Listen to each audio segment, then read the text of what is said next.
100 Jahre. 93. Und Sie beide kennen Sie schon wie lange? 71 Jahre. Nein, 73. Am 44. Februar bin ich dann eingerufen. Da bin ich leider Gottes in die Gefangenschaft gekommen, als Verwundeter in die russische Kriegsgefangenschaft. Und dort musste ich 5 Jahre verbleiben. 5 Jahre, genau. 5 Jahre verbleiben, ja. Und 1950 die Rückkehr von der Kriegsgefangenschaft. Das heißt, am 24. Dezember 1941 sind Sie mit dem Silberlöffel im Gepäck dann Richtung Heimat gefahren nachher dann. Genau. Das habe ich heute nur mal. Das ist mein Talisman. Der hat auch viel mitgemacht. Aber der hat nichts gemerkt. Hast du dich jemals gefragt, was die besten Lebensweisheiten von 100-jährigen Menschen sind? Ich habe heute die unfassbare Ehre, einen 100-jährigen Zeitzeugen und seine 93-jährige Gattin zu interviewen, die seit über 71 Jahren verheiratet sein. Und dieses 71 Jahre lang verheiratete Ehepaar erzählt uns heute, wie sie sich damals kennengelernt haben, was dieser junge Herr neben mir gemacht hat, dass er 100 Jahre jung geworden ist, wie er die Zeit im Zweiten Weltkrieg erleben musste und 5 Jahre lang in russischer Kriegsgefangenschaft war, wie er sein Leben nachher aufgebaut hat, was eben das Geheimnis aus über 71 Jahren Ehe ist. Die Treue ist einmal das Allerwichtigste. Die Liebe und die Treue, gell? Warum das eben wichtig ist und was sie sich für die Zukunft für uns alle wünschen. Ich bin der Daniel Pleunig, bin diplomierter Gesundheits- und Krankenpfleger, so wie dieser Herr neben mir. Und genau diese wertvollen Lebensweisheiten, diese wertvolle Lebensgeschichte wirst du heute bekommen. Darf ich fragen, wie jung sie sein? 100 Jahre. 100 Jahre seien sie jung. Jung, 100 Jahre. Stimmt das?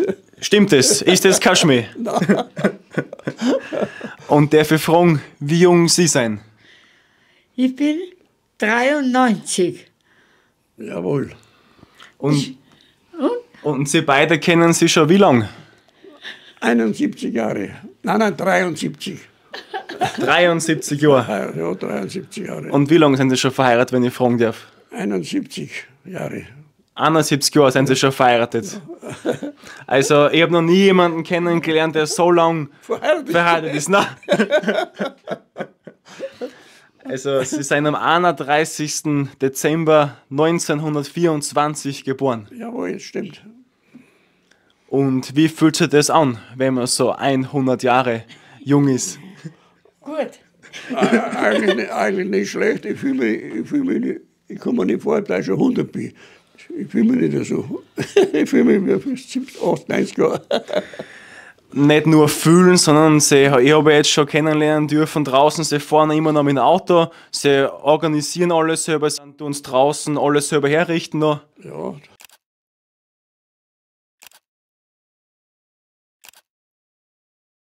Das mache ich zurzeit noch alles selber.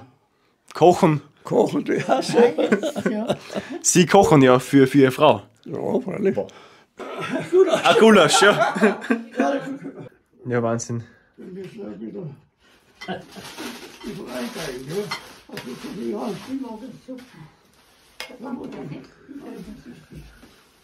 Also Einschöpfer.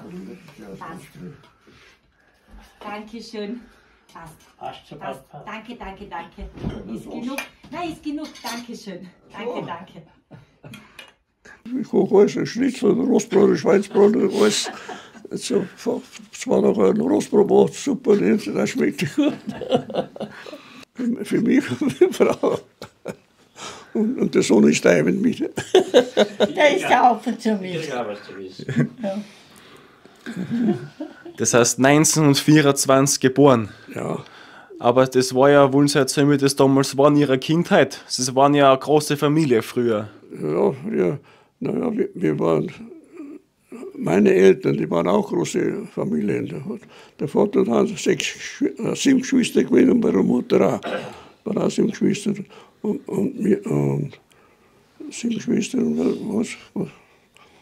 Und ja, das war mein Vater. Von meiner Familie sind wir 7 Kinder gewesen. 7 Kinder. Nein, entschuldige, 6.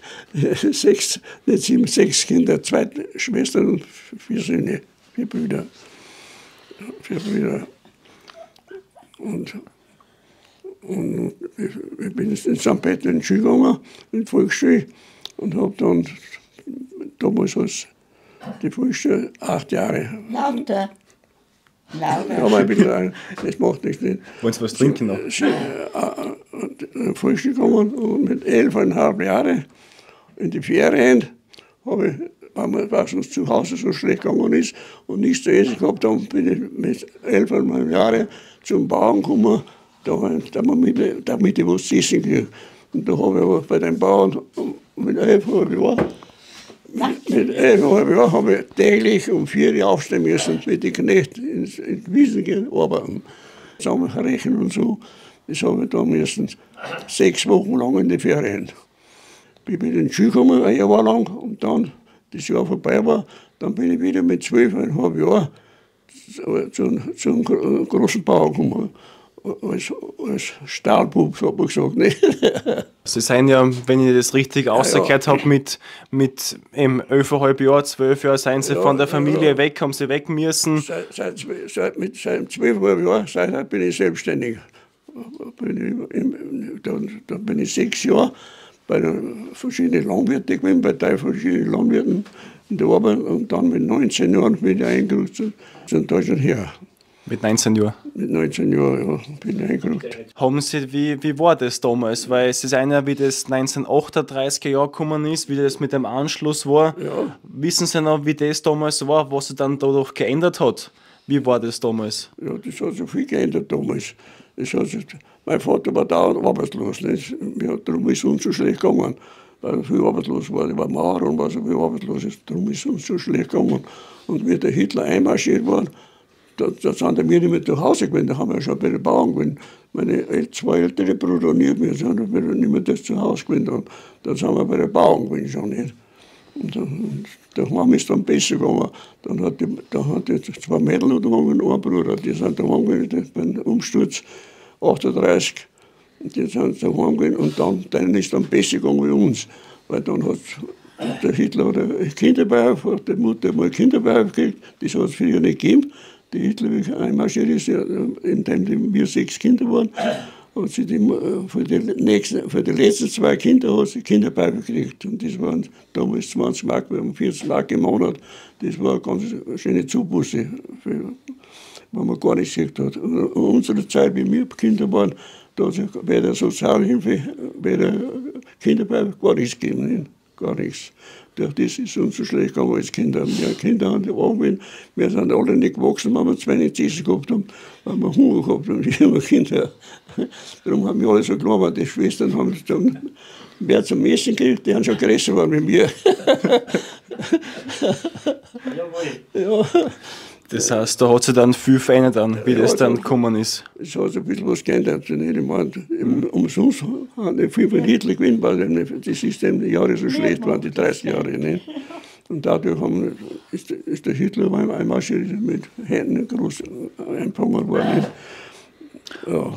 Und dann, wie ist es dann gewesen? Haben Sie dann auf einmal, ist dann der Einberufungsbefehl gekommen, oder wie war das damals, dass Sie dann auf einmal da ist? Ich habe einmal zur Stellung müssen. Da bin ich das erste Mal zurückgestellt worden, weil ich Bruchoperieren war. Da habe ich nicht einrücken, habe ich nicht gemustert worden. Dann bei der nächsten Jahrgang, der 55 Jahrgang, bin ich dann dazugekommen. Und da war ich beim Bürgermeister, der war ein Nazi, der hat mich gebraucht, jetzt hat mich der auch wieder zurückgestellt, jetzt habe ich nur ein Jahr daheim bleiben können. Und dann 45, am 44. Februar bin ich dann eingerückt. 44 im Februar? Ja, Februar, ja. Ich war dann bei einer Panzereinheit und war als Kraftfahrer tätig dort. Als Panzerkraftfahrer? Nein, Panzer nicht, Kettenfahrzeug habe ich, Panzerfahrzeug nicht, Kettenfahrzeug habe ich gefahren, die ausgebildet war als Kraftfahrer auf Kettenfahrzeug. Das habe ich gefahren dann. Und das wir sind dann in Ungarn lang gewesen, eine Ausbildung waren wir in Mödling. Und dann haben wir, bevor wir in den Einsatz gekommen sind, nach Debrecen, das war Ungarn, da unten Debrecen, an der rumänischen Grenze. Da war damals die großen Panzerschlachten und so nicht. Und dann unsere Panzereinheit, die haben damals 40 Panzer gehabt. In 3-4 Tagen haben sie gerade noch 10 gehabt, haben sie alle die Russen alle abgeschossen. Da haben wir gerade 10 gehabt, da haben wir eine Sturmgeschütze gehabt. Und dann, später dann ist die Einheit aufgelöst worden, haben wir dann, die Panzerbrigade ist aufgelöst worden, weil es nichts mehr gegeben hat, dann sind wir überstellt der Division Feldernhalle. Und dann haben wir natürlich als Infanteristen arbeiten müssen, im Kaiserkampf und so waren wir dann eingesetzt in Budapest. Und in Budapest, im Kaiserkampf, da hat eine Granaten eingeschlagen. Da habe ich einen Kollegen vom Bund, der so Biert hat, nicht?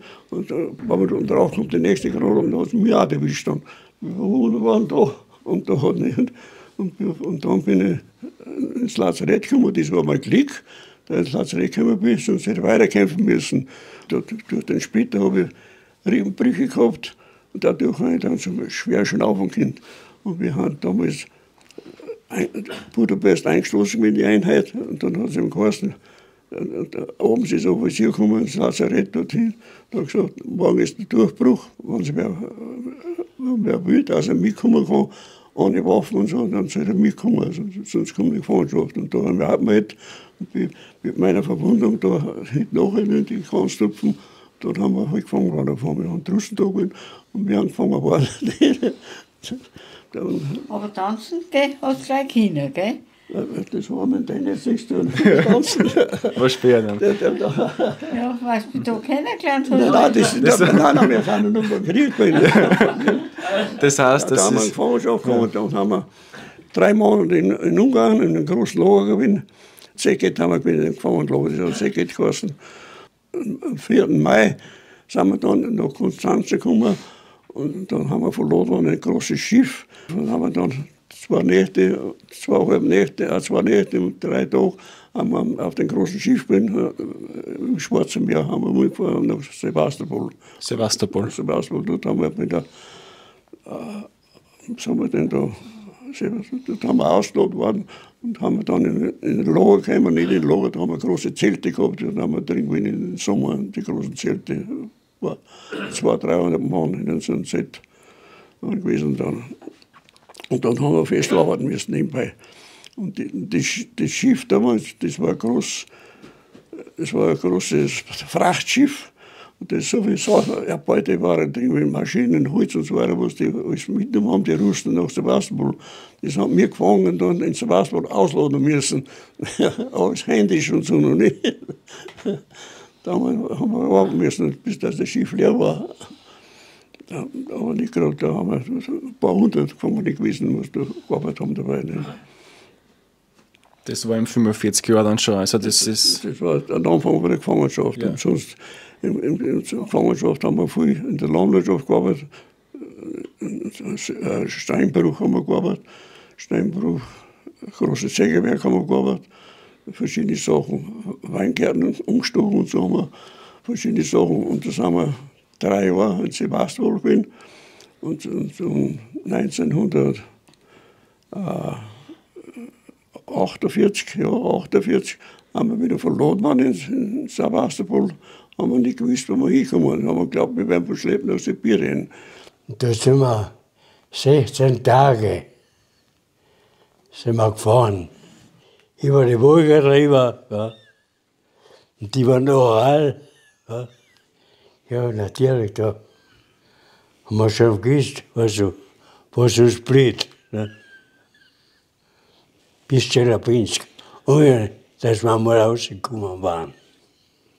Und dann in Tscheljabinsk, in Sibirien. ja, sind wir auf freiem Feld, sind wir auswagoniert worden. Und dann sind wir wieder marschiert. Ein paar Stunden ins Lager. Aber wir sind dann gefahren mit dem Zug und sind dann nach Stalingrad gekommen. In Stalingrad sind wir wieder ausgeladen worden. Und dann sind wir wieder in Lager gekommen in Stalingrad und haben dort wieder weiterarbeiten müssen.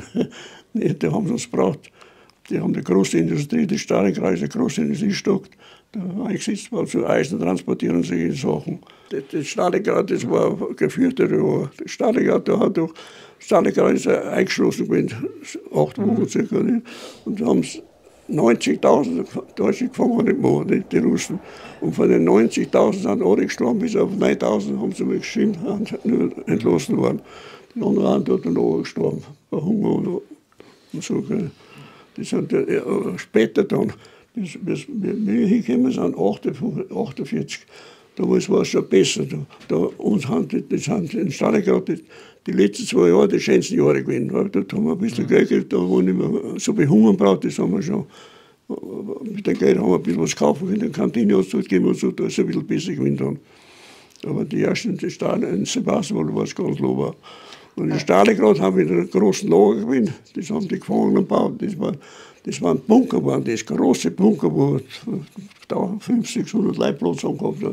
Er hat nicht einen Bunker, da haben wir da drin geschlafen. In Stalingrad war es sehr kalt, weil da haben wir, da war es 37, 38 Grad minus gehabt. Und da haben wir oft warten müssen, da draußen Holz verladen und so. Und das war eine sehr harte Zeit. Aber was man sagen muss, Anzug haben sie schon ganz gut. Pilzstiefel, Pilzjagen und sowas haben wir schon gehabt, Pilzhaum und so. Aber sonst haben wir es ja nicht überlebt. Aber da haben wir schon ein bisschen der Kleidung und so. Damals, Stalingrad ist es gefangenschaftmäßig eigentlich am besten gegangen, was vorher war. Darf ich vielleicht da auch noch kurz fragen, weil ich habe die Geschichte schon gehört von Ihnen, dass Sie damals in der Kriegsgefangenschaft einen silbernen Löffel gestohlen haben. Wollen Sie das auch noch erzählen, wie das damals war, vor allem mit dem Hunger damals in der Kriegsgefangenschaft? Naja, das überliefert habe ich jetzt noch. Nein. Das ist mein Begleiter da durch die ganze Gefangenschaft mit gerettet, weil die Russen haben den Tour alles abgenommen. Und den Liefer, den habe ich nicht genommen, den habe ich mitgenommen, den habe ich jetzt noch. Vielleicht können wir den vielleicht kurz holen oder so. In Budapest, in der Großstadt, einen Häuserkampf, wie wir gehabt haben, da habe ich den Liefer mitgenommen. Und mit dem Liefer in der ganzen 5 Jahre Gefangenschaft liefern und gegessen. Weil da bin ich. Ist ja das? Ja, weil da bin ich. Nein, der ist nicht. Nein, der ist nicht. Der ist da drin. Da ist ein silberner Liefer. Den haben sie damals in Ungarn, in Budapest schon mitgenommen, wie sie schon in Gefangenschaft gekommen sind. Ja, was mir da gefallen. Der Eis, ja genau, das ist der Liefer. Das ist der Silberliefer. Mit dem habe ich 5 Jahre bei der Suppenliefer. Weil damit man länger was hat von essen. Sonst ist es gleich klar. Wollen Sie vielleicht einmal so kurz in die Kamera dran, so, dass man den von vorne sieht oder so, ja? So, ja. Ich bin gar nicht Angst, ja.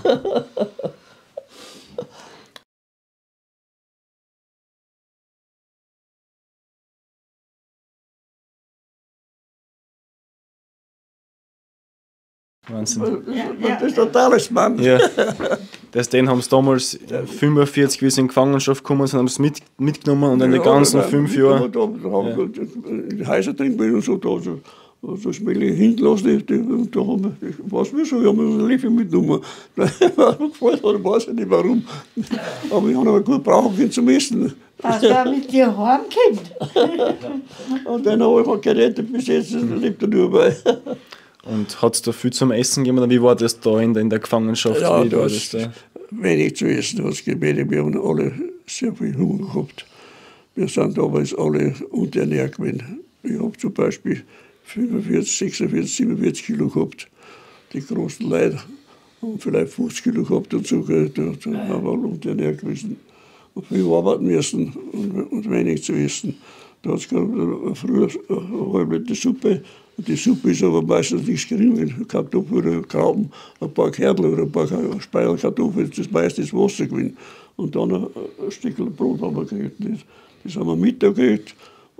Oder früh gekriegt, das Suppe oder so ein Stück Brot. Mittag das gleiche.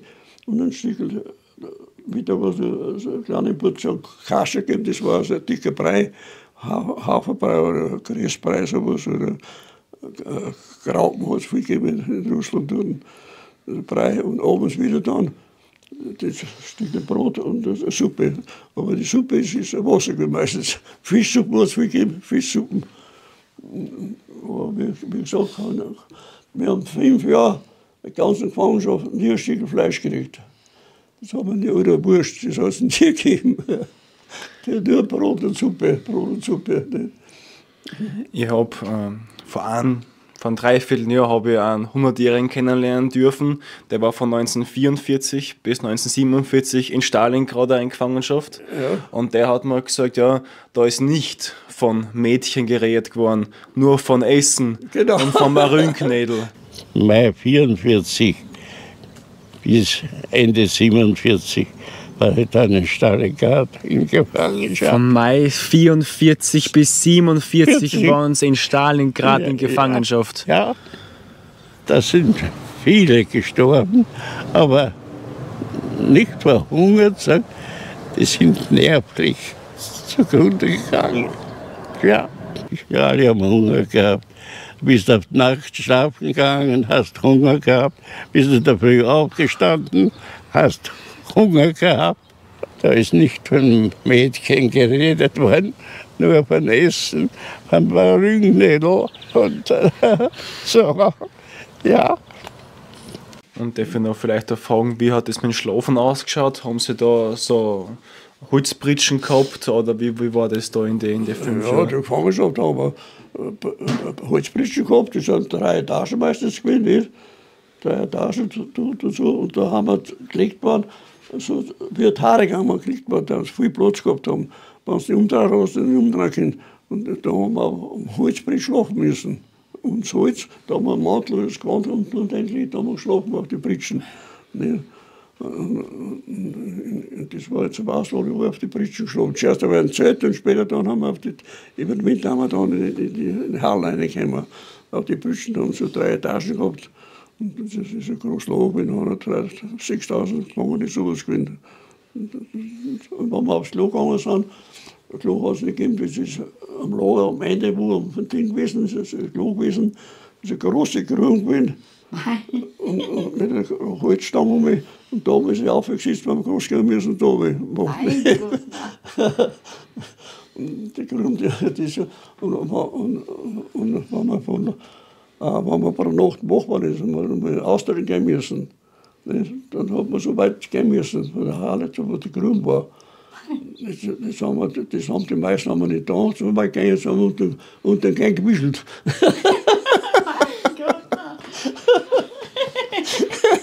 Aber nicht so weit gehen und braucht auch wieder zugucken. Ich habe da schon was mitgemacht. Und wie haben Sie die 5 Jahre, Sie haben ja nicht gewusst, wann Sie heimkommen. Naja, man hat immer gehofft. Es hat immer geheißen, da werden wir entlassen. Und 47 sind die meisten entlassen worden. Und einen kleinen Teil haben sie zurückgehalten. Da bin ich leider Gottes ich auch dabei gewesen. Warum bin ich dabei gewesen? Weil bei der Division Feld eine Halle war. Und die haben uns zurückgehalten. Wir haben 2 Jahre länger bleiben müssen. Und das war mein Pech, weil wir haben der Division Feld gestellt worden. Das haben sie damals gewusst. Nicht? Das hat man angemacht, weil man nichts denkt auf das, weil man nicht kommen, dass das einmal nach da ist. Nicht? Division Feld eine Halle. Ja, also, wie gesagt, in Stalingrad ist es ein bisschen besser gewesen dann schon. Da haben wir nicht mehr Hunger gebraucht, da haben wir schon immer ein bisschen besser ernährt auch gewesen dann nicht. Aber Sebastopol, das war ganz schlecht. Und der Kollegen, die in der Gefangenschaft waren, die den Bunker bauen haben müssen, denen ist es sauschlecht gegangen. Nicht? Denen ist es sauschlecht gegangen. Genauso wie es uns in Sebastopol sehr schlecht gegangen ist. Nicht? Und ja, da haben wir dann gearbeitet und 1949, an Heiligenabend, sind wir verloren worden in Stalingrad zur Heimfahrt. Das haben wir verloren worden, Heiligenabend, ja. Das war der schönste Heiligabend meines Lebens. Nicht? Das haben wir aber von Heiligabend bis zum 9. Jänner von Stalingrad bis Wiener Neustadt gefahren haben. 14 Tage brauchen wir den Zug, bis wir aufgekommen sind. 14 Tage, dann haben wir, das war noch 1950 sind wir ausgelandet worden, ja. Und was war das dann für ein Gefühl nach 5 Jahren? Also 3 Jahre Sebastopol und 2 Jahre Stalingrad Ja, dann wieder? wir sind natürlich zu Hause, haben wir groß empfangen worden und so, das ist immer ganz nett. Endlich rollt der Zug in Wiener Neustadt ein. Jener Zug, auf den Tausende gewartet haben. Mütter, Väter, Brüder, Schwestern, Kinder und Angehörige jener Glücklichen, Unglücklichen, die nun Jahre nach dem Kriegsende endlich in die Heimat entlassen wurden. Die Reporter der Austria-Wochenschau gestehen, wir konnten nicht in Bildern wiedergeben, was sich bei der um Monate oder noch richtiger gesagt um Jahre verspäteten Heimkehr wirklich abgespielt hat. Es geht einfach über Menschenkraft, die Gefühle wiederzugeben, die Tragödien zu schildern, die Freude und das Glück auszumessen und in Worten auszudrücken. Und so lassen auch wir diese erschütternden Szenen mit jenem Schweigen an uns vorüberziehen, das überall dort geboten erscheint, wo die tiefsten Bereiche menschlichen Fühlens und Empfindens offenbar werden. Die Heimat hat sie wieder.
Das heißt, am 24. Dezember 1941 sind Sie mit dem Silberlöffel im Gepäck dann Richtung Heimat gefahren nachher dann. Genau, das habe ich heute nur bei. Das ist mein Talisman. Der hat auch viel mitgemacht. Aber der hat nichts gemerkt. Und dann zum Heimkehrerbahnhof nach Wiener Neustadt sind Sie dann gekommen. Wiener Neustadt, ja. Und dann dort haben wir was zu essen gekriegt, ein bisschen Geld haben wir gekriegt. Und dann sind wir weitergefahren nach Linz, dort haben wir auch wieder eingeladen worden, haben wir auch was zu essen gekriegt. Was auch nicht mehr, 20 € Schilling damals haben wir gekriegt, ein bisschen was. Und nächsten Tag haben wir dann heimgefahren, der andere dort, von Linz weg dann. Der war die letzte Veranstaltung für die Gefangenen, was sie gekommen sind, weil mit Linz dann, der andere ist dort hingefahren, der andere da nicht. Ich bin wieder nach Braunau gefahren, der andere dann nach Völkerburg, je nachdem, was es war. Und jetzt können Sie über das so erzählen, aber dafür fragen, wie haben Sie das alles da im Kopf verarbeiten können? Die Wunden, was Sie gehabt haben, verwundet und das im Kopf, das Ganze? Ja, das ist schon schwer, aber man hat es durchgebracht. Man hat mal gehofft, dass es besser wird und so. Das war eine schwere Zeit. Aber, Also ein positiver Mensch. aber es sind einige gewesen, was nicht durchgehalten haben. Es sind einige gestorben, aber zwischendurch das stand. Aber das waren einfach Selbstmorde, hat es wenig gegeben eigentlich. Alles uns so schlecht gegangen ist. Aber gestorben sind nicht einige, aber so viel nicht mehr wie in Russland. 2, 3 jetzt, die sind halt die meisten gestorben in Gefangenschaft. Die sind die wenigsten. Das letzte Mal, also da war ein Umbruch und so, da ist dann schon ein bisschen besser gegangen, war es sehr, sehr schlecht dann ist. Danke, dass Sie das geteilt haben, weil das finde ich sehr wichtig, dass wir das festhalten dürfen, weil sich das viele Leute gar nicht mehr vorstellen können, wie das damals war im Krieg. Jetzt fängt das überall wieder an und Sie können aus erster Hand erzählen, wie das damals gewesen ist. Ja. Und die russische Gefangenschaft war sehr gefürchtet. Sehr gefürchtet. Und wir sind 4 Brüder gewesen, einer ist vermisst in Russland. Und die anderen 3 haben wir irgendwie später heimgekommen, die anderen schon früher heimgekommen, die anderen 2. Aber eingerückt sind wir alle 4 gewesen. Aber damals hat die Zeit auch noch sehr, sehr schlecht gewesen. Jetzt hat man keine Arbeit nicht gehabt, nichts gehabt, wir haben keinen Beruf, nichts gehabt. Nicht. Jetzt komme ich heim um 50 Jahre, mit 25 Jahren, keinen Beruf, gar nichts. Und dann habe ich einen Cousin gehabt, der hat in der Nervenklinik gearbeitet, der hat gesagt, komm mal zu uns rein, melde mal so. Und dann haben wir dort gearbeitet und dann bin ich dann noch hingekommen als Hilfspfleger zuerst nicht und dann schon langsam mal Typ gemacht. Das habe ich noch einen Abendkurs machen müssen. Dann haben wir Pfleger geworden und dann haben wir Diplompfleger geworden. Diplompfleger, ja. Und dann bin ich, ja, dann bin ich 30 Jahre, mit 51 Jahren bin ich Stationsoberpfleger geworden, an der psychosomatischen Station, da haben wir den Patercheck gehabt. Dann. Und dann haben Sie beim Tanzen kennengelernt, das haben Sie vorher schon gesagt, beim Tanzen haben Sie dann kennengelernt. Ja, das war 50 Jahre zur Krampusgrenze gehen. 1950 Krampusgrenze haben wir uns das erste Mal gesehen.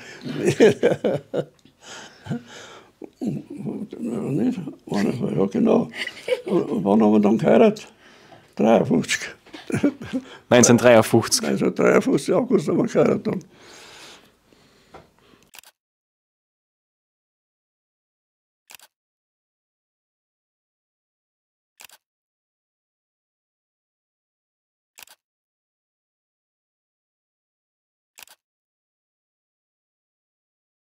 Und bis heute zusammen. Ja, bitte. Das ist schnell vergangen. Wir können heute noch mal zusammen. Ja. Ja. Sie haben ja vorher gesagt, das war der einzige Mann in Ihrem Leben. Ja. Ja. Der erste und der letzte. Der erste und der letzte. Und der lebt noch. Und wie haben Sie das gemacht, dass Sie 71 Jahre lang verheiratet geblieben sind? Das ist ja, wenn ich jetzt das richtig im Kopf habe, was ist die 70-jährige Hochzeit? Ist das die Gnadenhochzeit, ist die 70-jährige? Die Gnadenhochzeit war das, ja genau. Wie haben Sie, ja. Da gibt es einmal die silberne, und dann die goldene, dann die eiserne und dann die Gnadenhochzeit. Und gefreut haben wir uns. Ja. Man hat sich gefreut, dass man das erleben kann. Ne? Und dann haben wir gesagt, jetzt haben wir zwei liebe Buben, die was auch schon dabei sind. Und das war eigentlich unser Fest. Naja, unser Fest, wir haben dabei viel arbeiten müssen und viel sparen, damit wir das alles geschafft haben, was wir geschafft haben. Sie haben das ganze Haus, wo wir jetzt sein dürfen, alles selber aufgebaut. Wir haben zuerst ein Reihenhaus gehabt, in Taxam drin, so in der Stadt drin. Und 1950 haben wir da den Baugrund gekauft, da draußen. Und habe dann noch 51 bauen angefangen. 51 haben wir. Nein, Plätze, 51. 71, 76. 1976. 1975 haben wir einen Grund gekauft, 75. Und dann hat 76 haben wir das Bauen angefangen. Und 2 raus haben wir eingezogen, dann ist es 2 raus, haben wir da eingezogen. Nein, bei einer 5 gearbeitet. 5 bin ich reingegangen. Und was würden Sie den Zuschauern da empfehlen? Die sagen jetzt, 71 Jahre lang seien sie verheiratet. Was würden Sie da sagen, was ist wichtig, dass andere Leute auch mal so lange verheiratet bleiben können? Ärzte haben mir ein paar gefragt, wie man da tut. Ja. Was tut man da? Gern hat man sich. Erst einmal die Treue. Das ist wichtig, dass man einen Mann nicht anlegt und dass er auch auf einen schaut. Und eigentlich. Da haben wir viel zusammenhält. Ja, genau. Ja. Und ich kann bestätigen, wie ich jetzt sie kennengelernt habe, das tun sie. Die Energie und die Harmonie, das sieht man in die Augen bei ihnen beiden. Ja, ja, es ist echt. Sagen wir mal, es ist echt. Ne?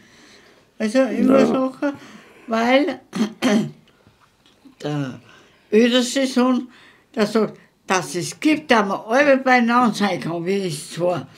Der Herr, der sagt, das ist einfach so. Ne? Ja, das ist ja nicht so oft. Das ist es, bitte, heute gibt es ja nicht mehr so lange. Die meisten, die so lange verheiratet sind oder später heiraten oder gar nicht heiraten, nicht, nur Lebenspartner sind und so. Nicht? Das ist ja eine Seltenheit.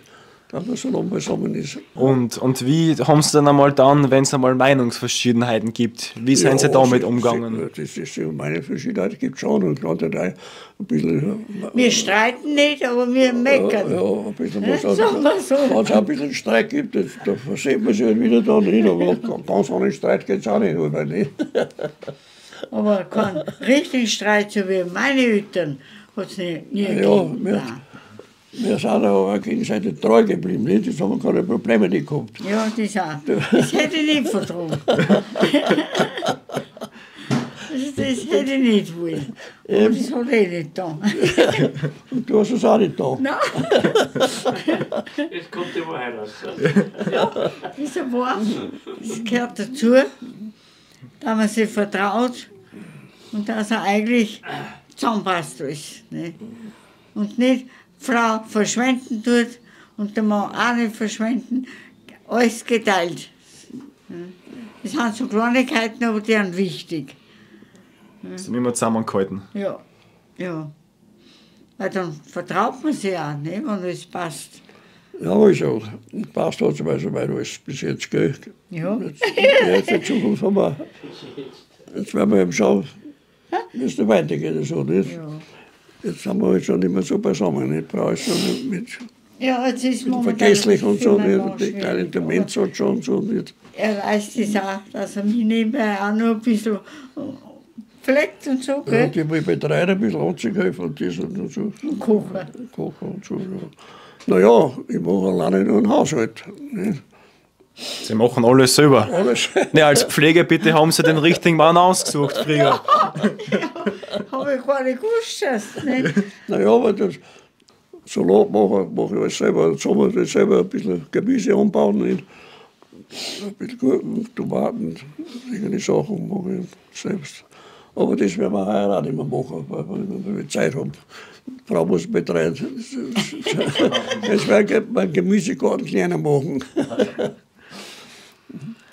Haben Sie dann irgendwie eine bestimmte Ernährung gehabt? So wie Sie 100 Jahre und 93 Jahre geworden sind? Nein, die Ernährung hat normal gelebt.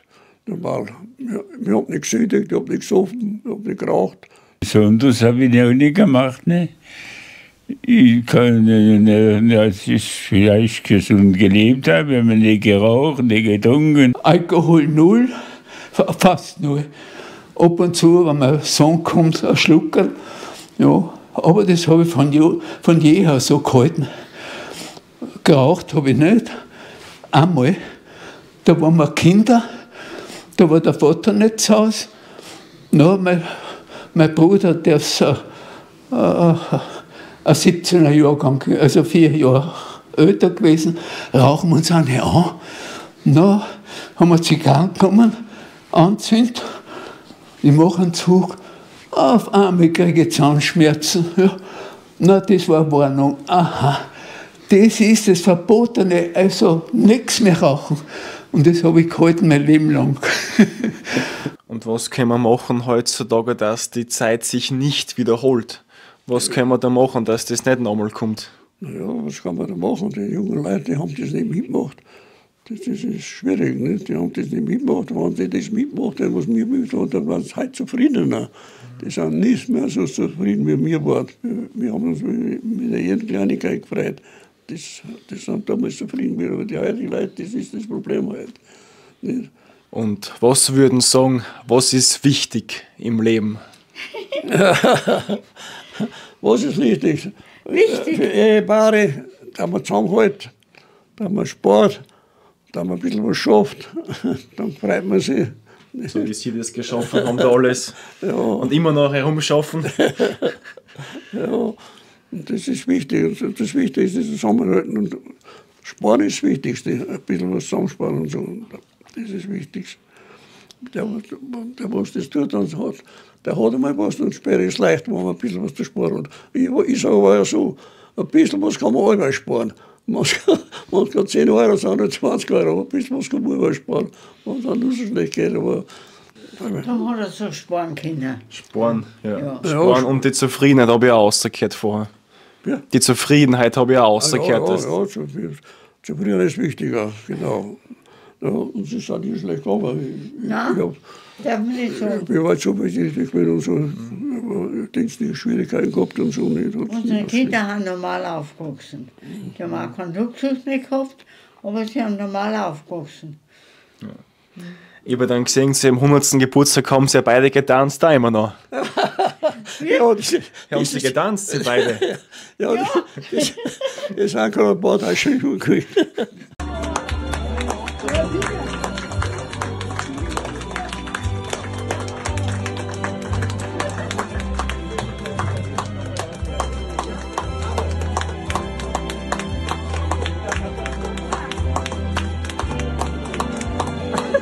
Tanzen haben wir uns ja kennengelernt.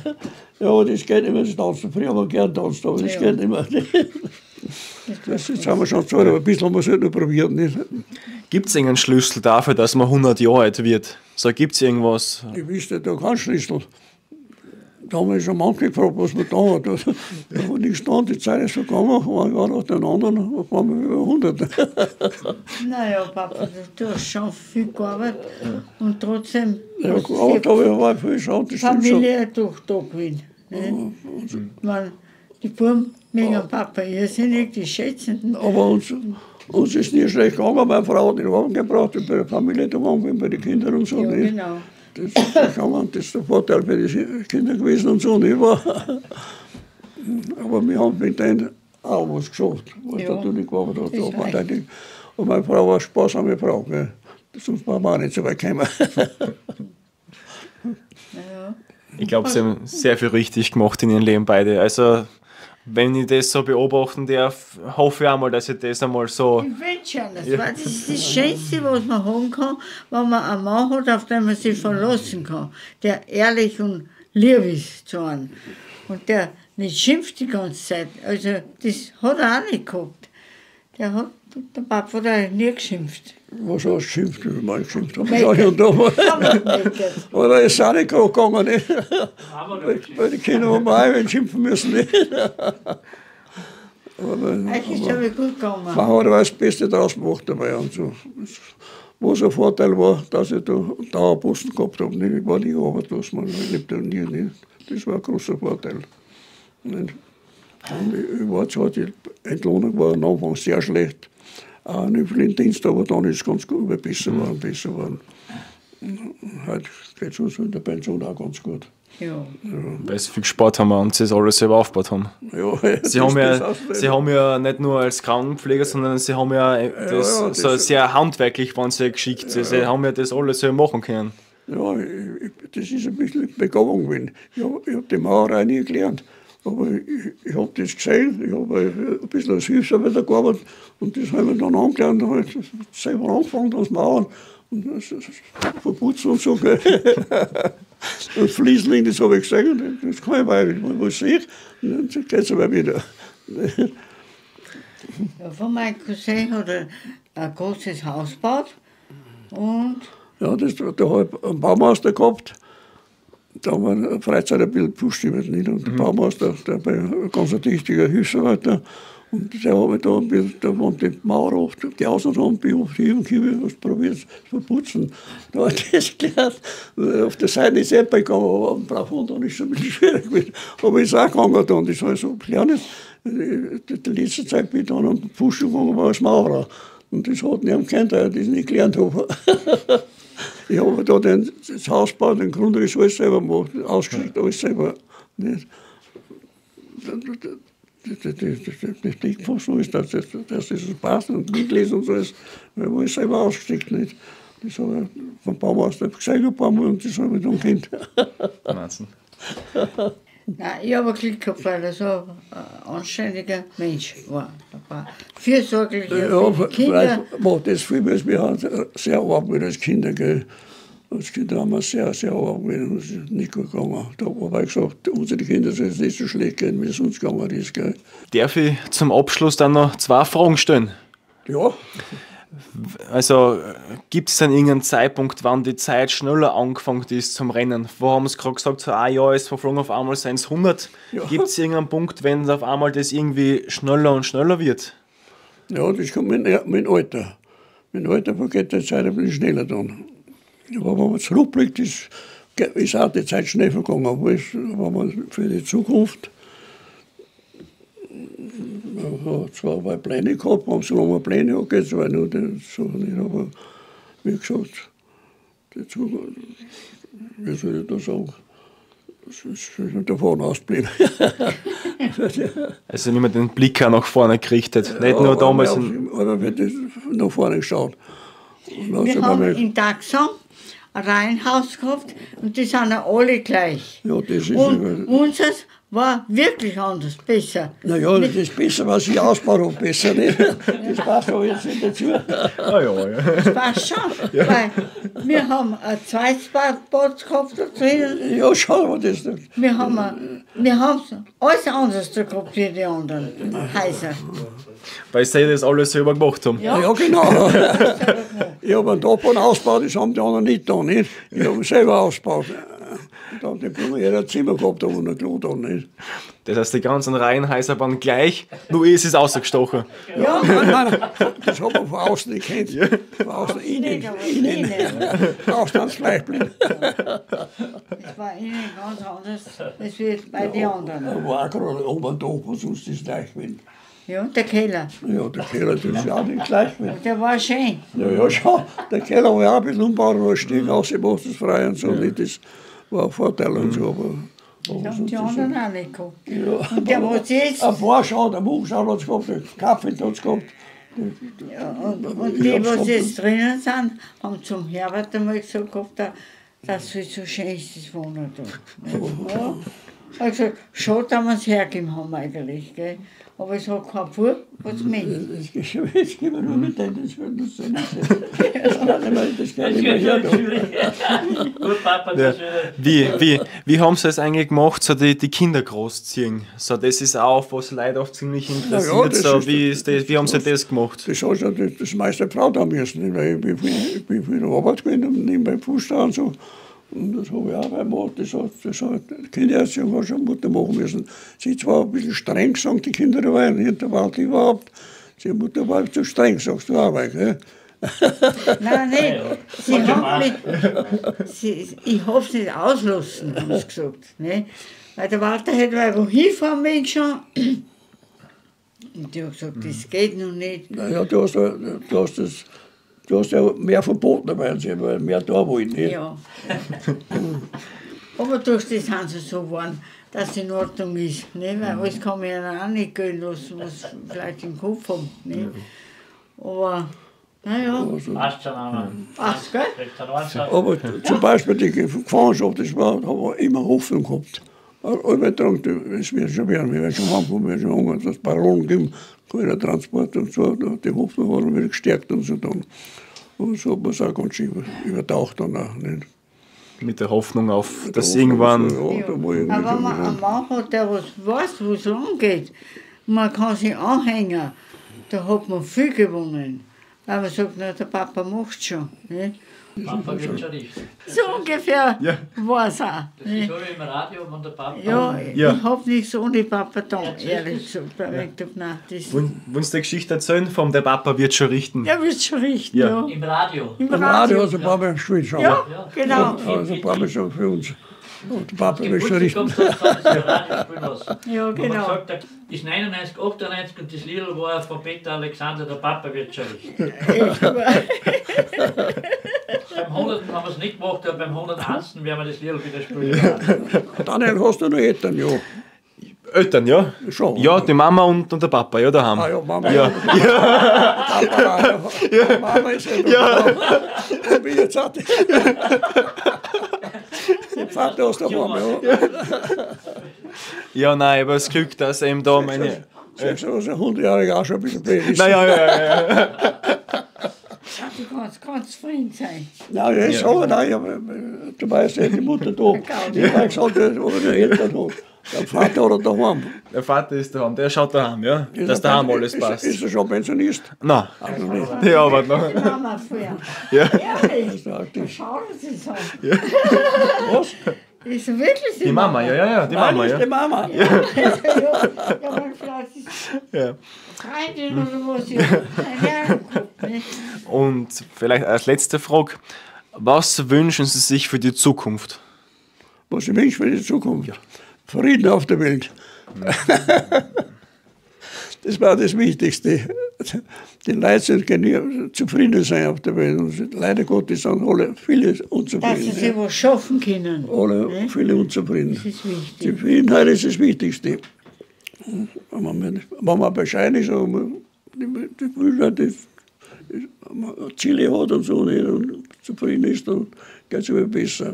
Wie gesagt, in der Gefangenschaft, die Hoffnung hat uns aufgebaut, aber wieder. Dann haben wir gehofft, das werden wir schon heimkommen, werden schon werden. Da ist wieder mal Transport gegangen, haben wir wieder nicht dazu gekommen, haben wir wieder weiter gehofft. Die größte Freude war dann an Heiligabend, wie wir verloren worden sind. Das war der schönste Heiligabend. Dann haben wir auch das gesagt.